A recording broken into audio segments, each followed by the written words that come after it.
Salut apprenti, parlons des lieux de tournage.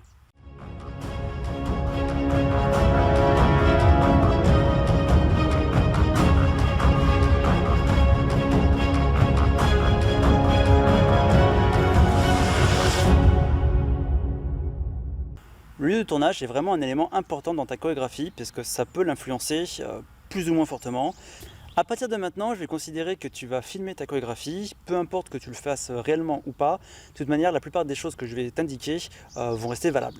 J'en avais un peu parlé avant du lieu, là on va plus en parler dans cette vidéo par rapport au lieu que tu vas choisir, par rapport aux règles qu'il faut respecter dans le lieu.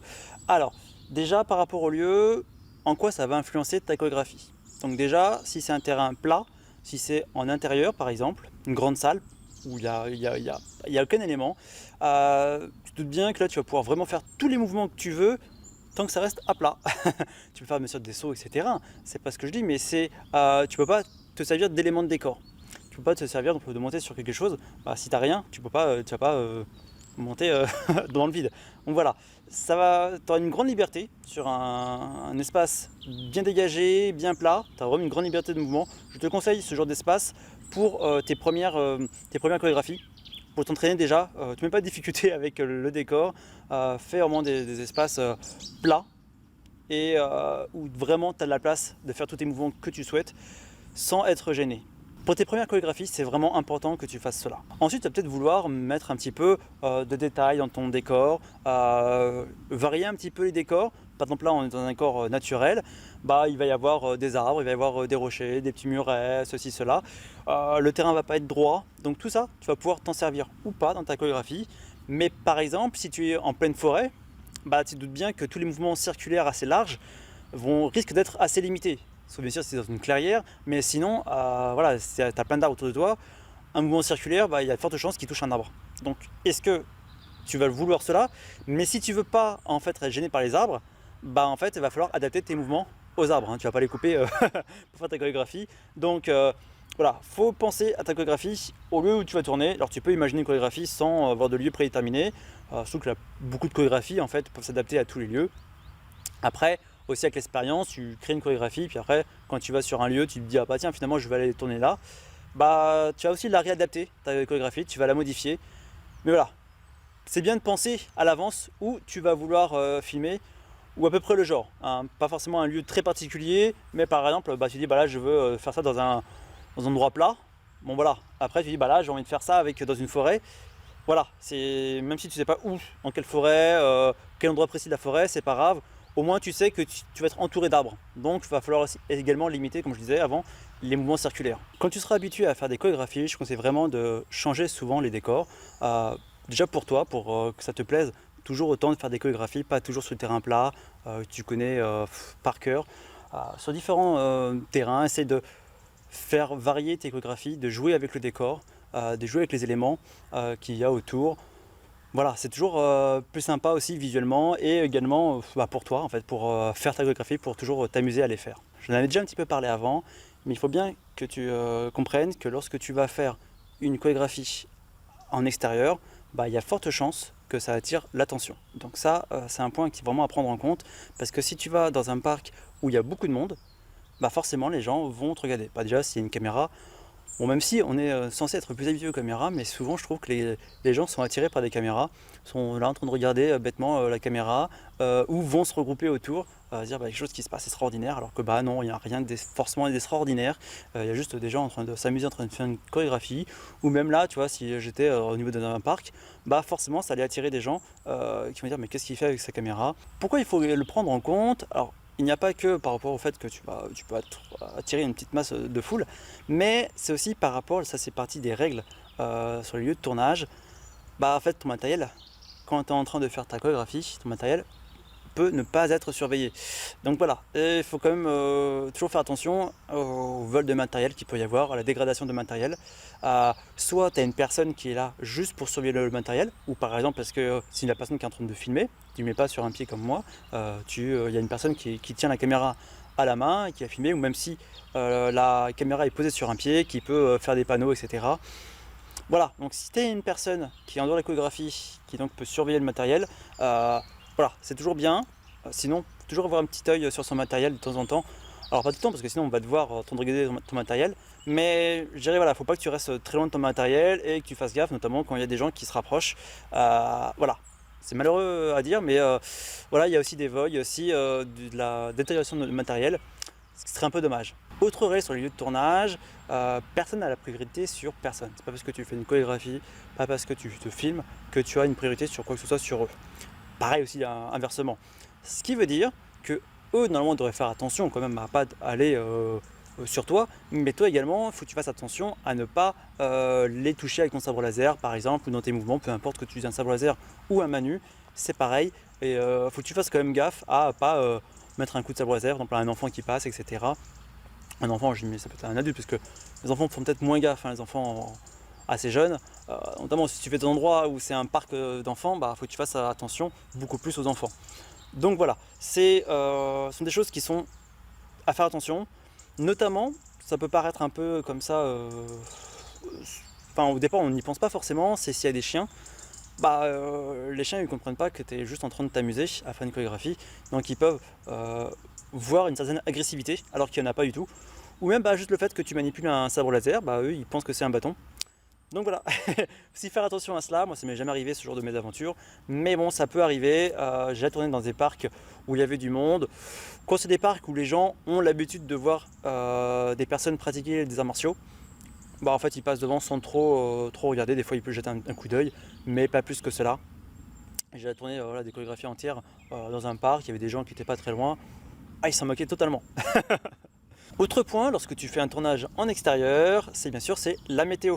Là, il faut que tu fasses vraiment attention à ce point-là, parce que toi, peut-être que ça va pas te déranger de faire ta chorégraphie sous la pluie. Par contre, ton matériel, lui, il risque de ne pas apprécier. Donc, soit tu penses à le protéger, donc il y a plein de moyens de protéger son matériel. Pas forcément d'acheter des choses, hein. Tu prends un parapluie, ça suffit en général amplement.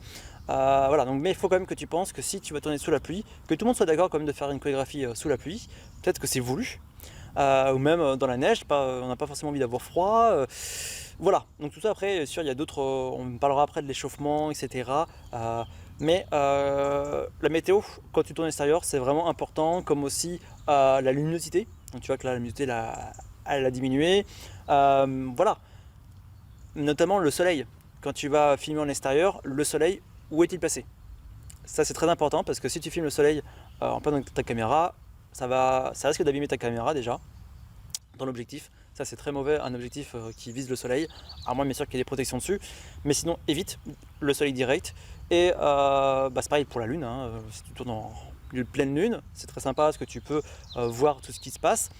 Mais voilà, après c'est une lumière, la lune qui tape directement dans l'objectif, c'est pas forcément tip top, ça va pas te rendre un bon rendu. Voilà, donc ça il faut penser à tout cela. Notamment si tu vas tourner pendant toute une journée, tu vas voir toute la luminosité qui va changer durant toute la journée. Est-ce que ça t'importe ou pas? Ça se trouve, tu ne vas pas avoir tellement d'impact parce que tu ne vas pas avoir de changement vraiment. Les ombres, un petit peu les ombres, mais c'est tout. Tu vois, s'il n'y a pas beaucoup d'éléments de décor, ou si globalement tu es, notamment quand tu es en forêt, en fait, il va toujours faire la même à peu près luminosité pendant plusieurs heures. Il va toujours faire la même luminosité, peu importe où se trouve le soleil. Donc ça va pas forcément te gêner, mais tout ça, c'est à prendre en compte. Également, les endroits où il peut y avoir des animaux sauvages ou des insectes. Beaucoup d'insectes, il y a par exemple un endroit où il y a beaucoup de mouches. Ça peut être assez gênant pour tourner. Ça peut être également gênant parce que ça va passer devant ta caméra, etc. Donc voilà, tout ça, c'est vraiment des choses à prendre en compte. Pour les lieux de tournage également, c'est bien à chaque fois de les repérer à l'avance, d'y aller, de voir un peu ce que ça donne, de voir où tu peux poser ta caméra, là où tu peux pas, là où tu peux faire tes mouvements, et voilà, d'essayer de voir un petit peu ce que ça donne en vrai, concrètement. Aussi, c'est pas parce que tu tournes ou que tu fais une chorégraphie que tu es au-dessus des lois. Donc je dis ça parce que dans des lieux qui sont protégés, des lieux où il est interdit d'y aller, faut pas y aller. Même si ça pourrait être magnifique de faire une chorégraphie là-dedans, faut pas. Va pas dans des lieux, surtout des lieux naturels qui sont protégés. S'ils sont protégés, c'est qu'il y a vraiment une raison. S'ils sont interdits, c'est qu'il y a vraiment une raison. Soit parce qu'il y a un danger, soit parce que c'est pour préserver la faune et la flore. Donc voilà, faut bien penser à cela. Pas aller n'importe où. Si tu vas dans un champ, demande au propriétaire du champ si tu peux. Surtout fais gaffe à ne pas l'abîmer le champ. Parce que si le propriétaire du coup il dit ok, dans ce coin là tu peux faire ce que tu veux, l'abîmer, etc. Mais souvent il va te demander une compensation, sauf si c'est ton propre champ. Mais voilà, on peut tourner dans différents endroits, mais il faut toujours s'assurer qui est propriétaire de l'endroit. Est-ce que c'est un lieu complètement public? Est-ce que c'est un lieu où on peut faire comme on veut? Presque. Voilà, donc quand tu es dans un terrain privé, tu peux aller tourner dans un terrain privé, dans une maison, etc., à l'extérieur, mais il faut demander du coup au propriétaire si tu peux, etc. Passe par écrit, hein, c'est important, sauf si bien sûr c'est une personne que tu connais absolument, un ami, quelqu'un de la famille, etc. Mais sinon, si c'est une personne que tu connais pas plus que ça, c'est un voisin, mais sans que ce soit ton ami, tu le vois de temps en temps, mais pas plus que cela, passe par écrit. Au moins tu dis bah non mais c'est pour des questions de sécurité, pour des questions d'assurance, etc. Même si tu n'as pas d'assurance par rapport à cela, mais c'est pour voilà, qu'il y ait une preuve comme quoi il t'a autorisé à aller sur son terrain pour faire ceci, cela. Voilà. Mets bien ça par écrit, et notamment si tu tournes dans un lieu public, la rue par exemple, eh bien il faut demander l'autorisation, notamment pour filmer, il faut demander l'autorisation à la mairie ou au commissariat en fonction des villes. Des fois, vous pouvez même demander aux deux. Donc, en fait, dans toutes les mairies, tu as les autorisations de tournage. Tu peux toujours, tu vas directement à la mairie, tu demandes. Par exemple, à Paris, si tu veux tourner dans Paris, quel que soit le lieu, il faut que tu demandes de pouvoir tourner. Alors, c'est sûr que si tu vas, il y a quelques grands parcs dans Paris. Si tu y vas, puis après que tu fais ta chorégraphie, que tu tournes, etc., tu peux n'avoir aucun problème. Après, ça tes risques et périls, je dirais, surtout à tes risques au niveau financier et des flics peuvent venir te mettre une amende parce que tu n'as pas le droit et même te dire bah maintenant vous partez. Voilà, parce que il y a des règles par rapport à cela, vaut mieux les suivre et quand tu les suis après derrière, tu as un bout de papier qui dit que tu as le droit de faire ça, etc.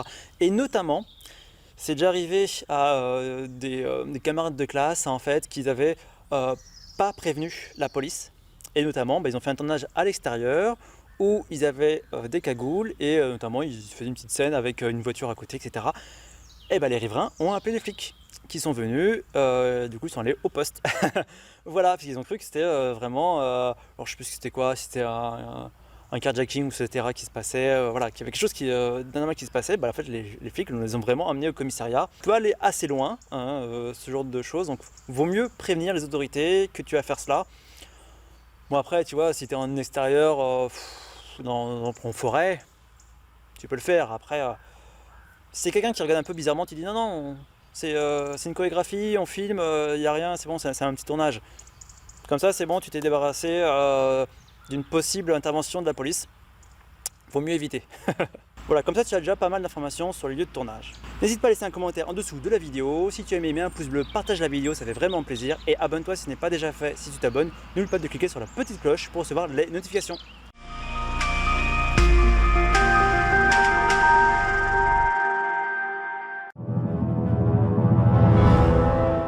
Bienvenue dans la partie bonus. Aujourd'hui, je vais te parler de 2 anecdotes du cinéma. Alors c'est vraiment par rapport au début du cinéma, donc il faut revenir loin en arrière, dans les années 1880, 1890, 1900. Donc on est vraiment au tout début, il faut vraiment se remettre dans le contexte, c'est-à-dire que les gens découvrent le cinématographe, ça ne s'appelle pas encore le cinéma, ils découvrent vraiment cela, donc ils ne connaissaient absolument pas avant. Ils avaient juste eu la photo avant, mais ils n'avaient pas des images qui bougeaient devant eux. Maintenant, on est complètement habitué à cela, mais avant, voilà, faut vraiment se mettre dans le contexte. C'est vraiment important pour les 2 anecdotes parce que ils avaient aucune expérience de cela. Alors la première, elle est quand même assez connue, c'est la diffusion en fait d'un film qui donc dans une salle de cinéma. Alors dans une salle de cinéma, à l'époque, c'était 15-20 personnes environ, hein, donc c'est vraiment une petite salle avec un écran qui doit faire à peu près la taille d'un home cinéma actuellement. Donc voilà. Pour vraiment un peu remettre aussi ça dans le contexte de l'époque. Et donc du coup, c'était surtout les Frères Lumière qui diffusaient comme ça, qui faisaient des séances où ils diffusaient plusieurs films pour montrer un petit peu les prouesses techniques de leur invention. Ils ne sont pas le seul à avoir créé le cinématographe, mais voilà, ils en faisaient partie et ils diffusaient ça. Et donc là, je vais te parler par rapport à une anecdote qui est lors de la diffusion à l'époque c'était que des courts-métrages, hein, ça ne durait pas très longtemps. Donc l'anecdote qui t'intéresse, c'est lors de la diffusion d'un film qui s'appelle L'arrivée d'un train à la gare de la Ciotat, il me semble que c'est ça le titre. Et en fait, il s'agit tout simplement, la caméra a été mise au niveau du quai et on voit le train arriver donc il dépasse un peu la caméra et qui du coup on voit les gens descendre du train. Chose tout à fait banale pour nous. Sauf que à l'époque, comme j'ai dit, pour eux c'est tout à fait nouveau tout cela.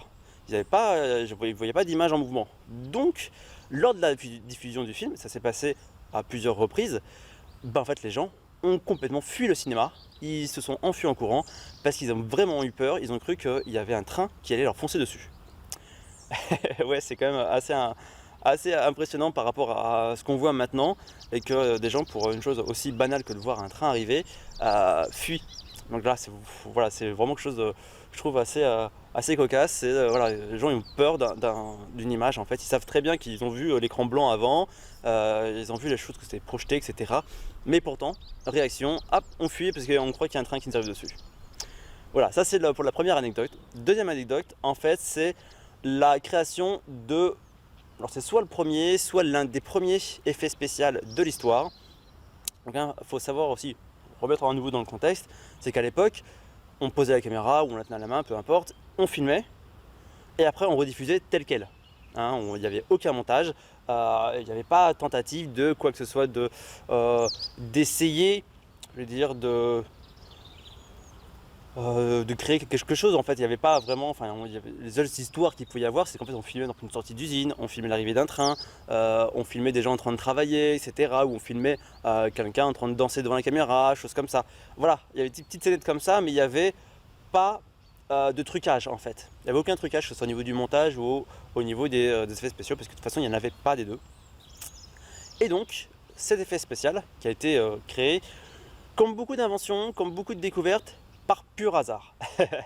Donc imagine la scène, on est dans un carrefour, la caméra est posée et elle filme. Ah oui, aussi, autre petit détail, c'est qu'à l'époque, il y avait souvent des problèmes techniques. Alors déjà, il faut savoir que c'était avec pellicule, le numérique n'existait absolument pas, c'était à des années-lumière de là. Donc la pellicule, en fait, donc on appelle ça de l'argentique. Donc c'est une bobine plus ou moins grosse en fonction de ce qu'on veut obtenir. Par exemple, une bobine qui fait à peu près cette taille-là, elle fait environ 3600 mètres et ça donne 10 minutes de film. Pour donner un petit peu un ordre d'idée, quand tu vois les différentes tailles de bobines. Il y avait souvent des problèmes techniques à l'époque, c'est qu'en fait la bobine s'emballait et en fait elle bourrait dans la caméra. Donc souvent le film était bon à la poubelle parce que tout était déchiré, brûlé, etc. Mais des fois ils arrivaient à récupérer leur film. Donc là, je ne sais plus qui a filmé, il pose sa caméra au niveau d'un carrefour, il voit donc, il filme les voitures en train de passer, les piétons, etc. Donc il faut quand même se remettre à l'époque, c'est-à-dire qu'à l'époque il n'y avait pas une circulation de fou.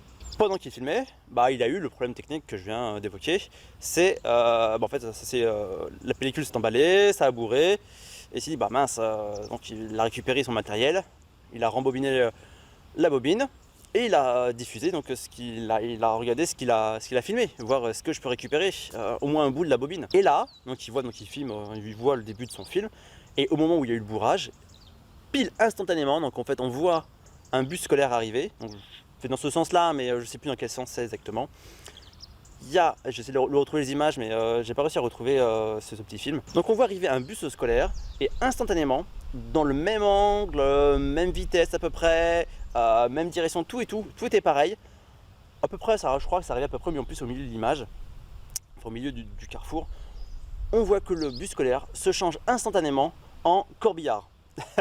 Voilà, c'est vraiment, il a vu ça, il m'a dit, mais qu'est-ce qui s'est passé? En fait, vraiment, s'il a regardé la pellicule, donc sur une pellicule, on peut voir image par image, à chaque fois c'est séparé par une bande noire. Donc voilà, en fait c'est plein de petites photos, quand on parle de 24, 25, 30 images par seconde, c'est qu'en fait on voit, il y a sur une bobine pellicule, on ne peut plus voir avec le numérique, mais avec une bobine argentique, du coup on voit sur la pellicule les images différentes, on peut les compter si on veut. Donc là donc, une image bus scolaire, l'autre image qui suit, le corbillard. Et voilà, comment est créé le premier effet spécial, en fait c'est en gros un montage qui s'est fait par hasard. Et après de là est découlé tous les montages qu'on peut voir, tous les effets spéciaux. Par exemple, juste pour citer comme ça rapidement, donc c'est un bonus du bonus, c'est par exemple, je crois que c'est Miles, qui a, je ne sais plus comment plus que son prénom, ou je ne sais plus si son nom ou son prénom, ça, Miles. Il avait filmé des ouvriers en train de casser un mur, donc le mur s'écroule et compagnie. Et lorsqu'il a diffusé ça, il a rembobiné son film. Il avait laissé par contre sa caméra allumée, donc il avait toujours, enfin le projecteur allumé. Donc il y avait toujours la diffusion du film sur l'écran, mais il l'a rembobiné. Il voulait donc rembobiner sa pellicule, parce qu'à chaque fois il fallait rembobiner. Après il y a eu des systèmes pour que ça se rembobine automatiquement, mais au départ il fallait rembobiner. Et là en rembobinant, qu'est-ce qu'il voit? Le mur se reconstruire et toute la scène en fait s'inverser. Bah, à l'époque en fait c'était fou, il disait mais qu'est-ce que je viens de faire là? Donc après il a recommencé l'expérience, mais cette fois-ci en inversant en gros la bobine, et pour après diffuser de manière normale pour le projecteur la pellicule, et donc en fait on voyait de manière normale en fait le mur se reconstruire. Donc après il y a eu le coup du plongeur qui en fait avait plongé, donc quand il était diffusé en fait il revenait sur son plongeoir. Voilà. Donc tu vois comment on crée les premiers effets spéciaux. C'était vraiment basique à l'époque et ça marchait vraiment très bien. Merci d'avoir regardé la vidéo jusqu'au bout et à bientôt.